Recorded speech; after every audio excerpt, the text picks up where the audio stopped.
末世降临，身娇体弱的我被团队当成拖油瓶抛弃了。同样被抛弃的还有团队里的一把手迟年，并非因为他有多喜欢我，而是他和丧尸打斗时被咬了一口。感染丧尸病毒的人几个小时内就会变成丧尸，那些人自然不敢再带着他，索性就将迟年和我一起扔在废旧仓库里。我一脸无语的询问系统555，你是要我攻略丧尸吗？有没有能杜绝迟年丧尸化的药？系统555犹豫，没有的宿主，迟年已经感染了丧尸病毒，不可能变回正常人了。我挽起了自己衣袖，露出手上的几处擦破皮，往外渗透着丝丝血迹，朝着迟年走过去，但他还没碰到人。迟年抬起猩红的眸子，你干什么？我就算受伤了，也能轻松捏死你。我委屈揉着自己手腕，如果我把你的血沾在伤口上，我是不是就能无痛变丧尸了？如果我和迟年变成同类，应该会更好攻略一点吧。此话一出，系统555急声制止，宿主三思啊，万一你变成丧尸后没有意识怎么办？迟年以后是丧尸大佬，我没法阻止他丧尸化，但是我这里有延缓他丧尸化的药，不过只能延缓1个星期。我脑子一疼，先拖1个星期，以后的事情以后再说吧。555给迟年用了延缓丧尸化的药，我的心才暂时放下来。此时的我已经很累了，放松下来后直接就睡了，反正迟年一时半会也不会变成丧尸。盯攻略目标好感度+1，我是被迟年一巴掌拍醒的，后背一震，我还以为出了什么事，直接就吓醒了。看人怯生生的模样，迟年气笑了。原本他没打算叫醒对方，但就在他闭目养神的时候，感觉有什么东西在小口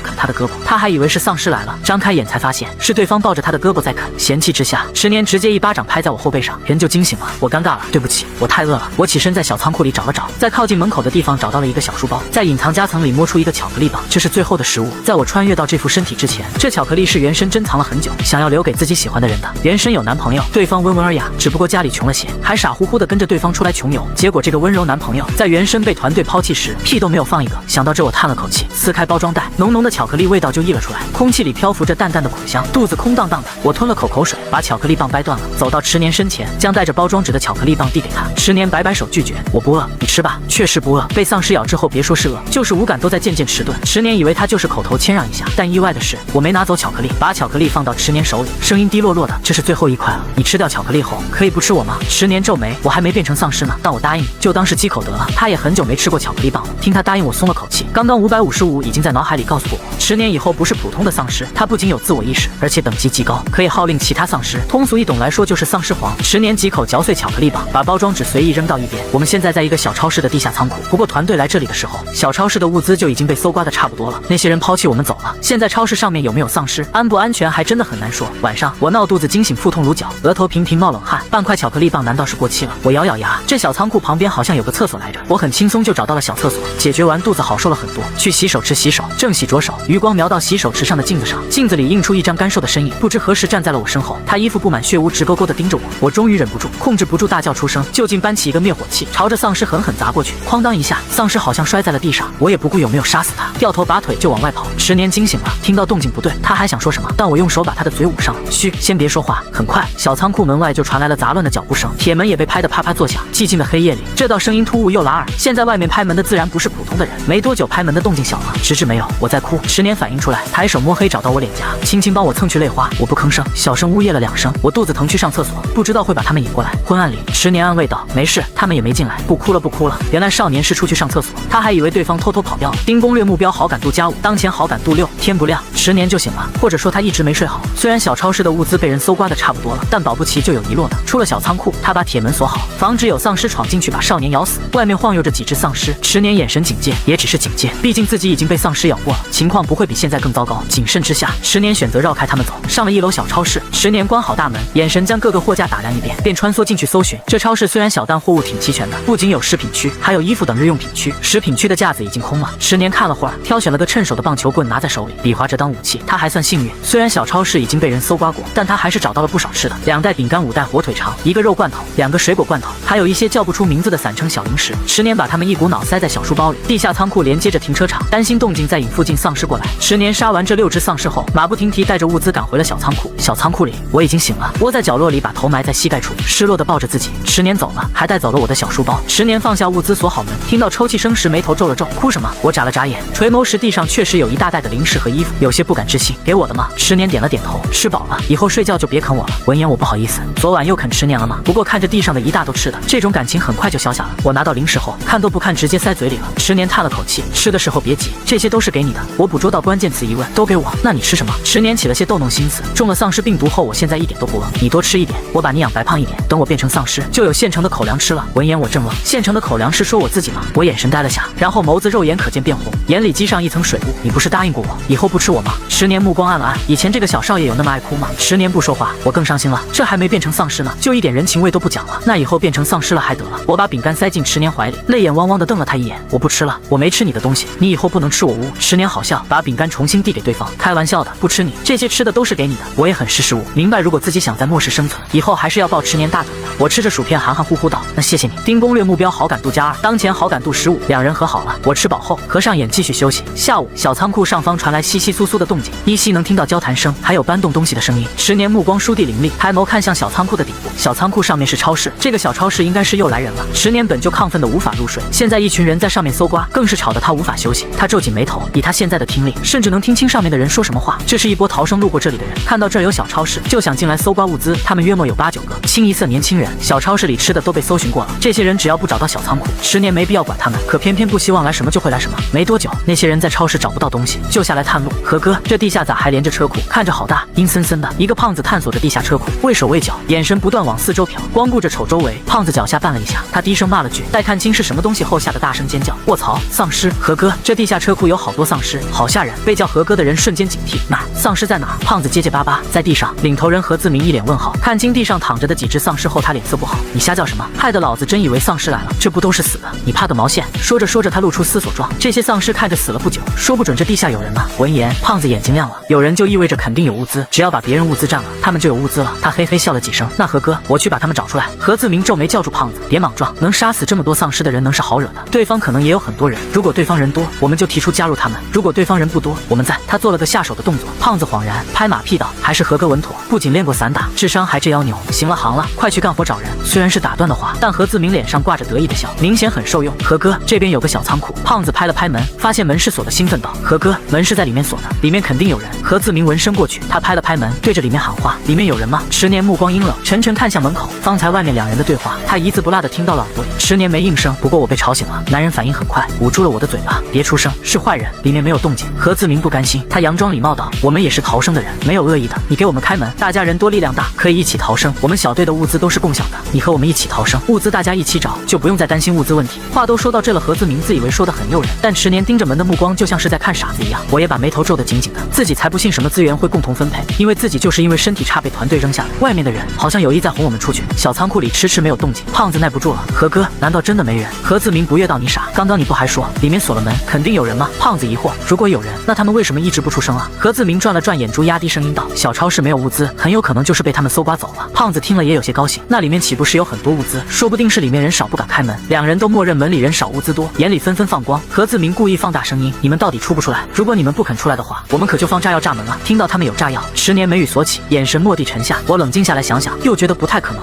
炸药烟花肯定都是高层管控的，这些人怎么拿到的？有没有还是一回事。第二，真用炸药炸门，动静一定很大，会引来附近的丧尸，他们应该也不敢轻举妄动。果然，见里面还是一点动静都没有。何自明想了会，从长计议吧，留2个人在这守着，里面的人一时半会也跑不掉。何自明走了，但不久就有2个人来守住门口。我察觉到了不对劲，也大概猜出了门外那些人的意图。迟年起身去捡地上的棒球棍，缓慢挪到门边，单手去开门锁。窸窣动静虽小，但还是引起了外面人的动静。胖子，这门是不是响了？胖子起身有些警惕，他试探性推了推门，门结结实实的没有动。男人狐疑，王瘦子，你听错了吧？这门还锁着呢。王瘦子有些怀疑，他也用力推了推门，门确实纹丝未动。他挠挠头，那可能是我听错了。正在2人谈话时，仓库门忽然从里面打开，黑色阴影笼罩下来。迟年拎起棒球棍，瞄准站着的瘦子，嘡的一声，事发突然，瘦子甚至来不及尖叫，就直直倒了下去。坐在地上的胖子面露惊恐，止不住发抖。别杀我，是何哥要我守门的，我可以把我的物资给你。迟年笑了，像是从地狱爬上来索命的鬼魅。晚了，他举起棒球棍，胖子也当即领了盒饭。等何自明小队的人再下来时，直接被眼前场景震惊住，胖子和瘦子都不见了，倒是小仓库门口散落着被撕扯的不成形的衣服。队员林夏在附近捡起一个还算完整的帽子，脸色苍白发问，何哥，这是不是瘦子的帽子？何自明脸色不好，带着恐惧的眼神扫向四周，他隐约猜出了胖子和瘦子的下场。小队有人打退堂鼓，何哥，这附近到底有多少丧尸能把人咬成这个样子？要不我们先离开这里吧？是啊，何哥，我不想也死在这里。何自明不甘心地看了眼小仓库，门锁依然关得紧紧的，里面没有任何动静，已经损失了2个人。何自明额角跳了跳，眼神死死盯着小仓库的铁门。目前状况不知道附近有多少丧尸，如果盲目用炸药炸门，万一引来的丧尸对付不了，他们也就交代在这里了。何自明咬咬牙，我们先离开这，坏人都离开了，我松下一口气，但在这里也不是长久之计，算起来这还是第一次出去。宽广的大街上空荡落寞，由于末世后没人再打扫大街，街道上落叶垃圾堆积，味道并不好闻。冷风吹过，带动青垃圾和枯树叶，看着格外外萧条阴森。10年不怕丧尸，在看到丧尸时，他的大脑会波动出诡异的兴奋感，就像是感受到了同类。回到小仓库，10年才察觉到不对劲。我窝在一角，清瘦的身子蜷缩成了小小一团，身体不断发抖。好冷！10年心口重重一跳，对方生病了，应该是发了高烧。意识到这个，10年沉着脸脱下外套，将我严严实实包裹住。我去给你找药，等喝完药就不会难受了。夜色已然浓稠，10年抱着我重新出了小超市。他记得回家时看到过街上有一家医院来着。10年板着的脸缓和了一些，拿起桌上的体温计进行测试。系统555提醒我，宿主，这不是正常事件，是你昨天洗冷水澡发烧了。10年带你来了医院，找了退烧药给你吃。3分钟后，10年看了看温度计，37度多，他松了口气，有点低烧，这2天好好休息应该没事。趁我睡熟后，锁好病房的门。10年拎着一把扫帚，冷着脸出门。我睡得安稳，但医院里那些丧尸就遭殃了。病房走廊的丧尸看到他，纷纷吓得往病房里面躲。10年一个一个踹开门，不管是穿的病号服、